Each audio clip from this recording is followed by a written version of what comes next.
তৈরি করেছে কৃত্রিম বাঁধ, তার নাম দিয়েছে তারা থ্রি গর্জেস বাঁধ। আপনি জানলে অবাক হবেন যে তাতে এত বেশি কংক্রিট ইউজ করা হয়েছে এবং ম্যাটেরিয়াল ইউজ করা হয়েছে যা দিয়ে বাংলাদেশ, ভারত, পাকিস্তান, ইন্দোনেশিয়ার একটা বিশাল একটা অংশকে ঢেকে ফেলা সম্ভব। আপনি কল্পনা করতে পারেন। এবং সেখানে কৃত্রিম পানির ফ্লো তৈরি করা হয়েছে এবং নাসার বিজ্ঞানীরা বলছে চায়নার এই থ্রি গর্জেস কৃত্রিম বাঁধের কারণে পৃথিবী তার গতি হারিয়ে ফেলছে। আপনি কল্পনা করতে পারেন, একটা বাঁধ মাত্র। আমি যখন এইগুলি দেখলাম, চায়নার একটা বাঁধের কারণে পৃথিবী তার গতি হারিয়ে ফেলছে এবং ক্রমান্বয়ে নাসার বিজ্ঞানীরা বলছে ক্রমান্বয়ে প্রতিদিন 0.06 মাইক্রোসেকেন্ড প্রত্যেক দিন বৃদ্ধি পাচ্ছে। সুতরাং তার কারণে দিন বড় হয়ে যাচ্ছে আর রাত ছোট হয়ে যাচ্ছে। এমন ভাবে যদি 20 বছর 30 বছর চলতে পারে তাহলে আপনি দেখবেন যে প্রায় কয়েক ঘন্টার ডিফারেন্স হয়ে গিয়েছে রাত এবং দিনের মধ্যখানে। আমি যখন হাদিসের মধ্যে তাকালাম তখন দেখলাম যে রাসূল করিম সাল্লাল্লাহু আলাইহি সাল্লাম বলেছেন দাজ্জালের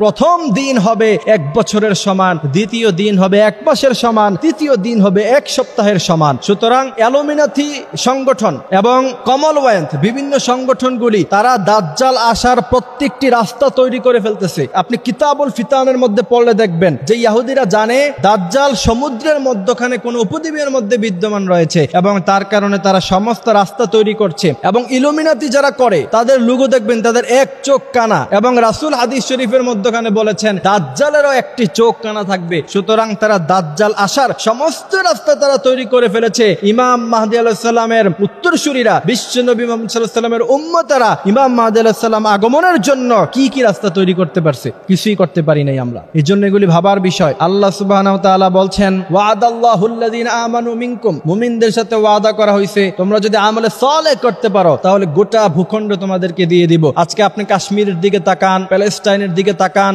মায়ানমারের দিকে তাকান, চীনের দিকে তাকান। বর্তমানে চীন একটা সভ্য জাতি হিসেবে মানুষের সামনে নিজেকে প্রেজেন্ট করে, অথচ চীনের জিনজিয়াংয়ে লক্ষ লক্ষ মুসলমানদেরকে নিরুপায় করে বিনা পরিশ্রমিকে তাদেরকে দিয়ে কাজ করাচ্ছে এবং তাদের সাথে পশুর মতো আচরণ করে যাচ্ছে। অথচ আজকে মুসলমানদের কোনো খবর নাই। 200 কোটি মুসলমানরা সংখ্যার দিক দিয়ে এত বেশি যে ইহুদিদেরকে পায়ের তলে পিষে ফেলা সম্ভব। কিন্তু আজকে দেখেন এই ছোট্ট ইহুদি জাতির কাছে মুসলমানরা আজকে জিম্বি হয়ে আছে। এই জন্য প্রিয় ভাইরা আমার, অবশ্যই আমাদেরকে সর্বশেষ কোরআনে কারীমের দিকে ফিরতে হবে এবং দাজ্জালের ফিতনা থেকে দোয়া চাইতে হবে, আল্লাহুম্মা ইন্নী আউযু বিকা মিন মাসিহিদ দাজ্জাল। এরপরে রাসূল করিম সাল্লাল্লাহু আলাইহি সাল্লাম বলেছেন যে ব্যক্তি সূরাত আল কাহাফের প্রথম 10 আয়াত তেলাওয়াত করলো প্রতি জুমাবারে, অথবা পুরো সূরা কাহাফ তেলাওয়াত করলো, এক জুমাবার থেকে আরেক জুমাবারের মধ্যে যদি কোনো দাজ্জাল প্রকাশ পায় তাহলে দাজ্জালের ফিতনায় সে পড়বে না, সে জান্নাত এবং মুসলমান তাওহীদপন্থীদের কাতায় থাকতে পারবে। আল্লাহ সুবহানাহু ওয়া তাআলা আমাদেরকে এই কথাগুলি বোঝার মানার তৌফিক দান করুক।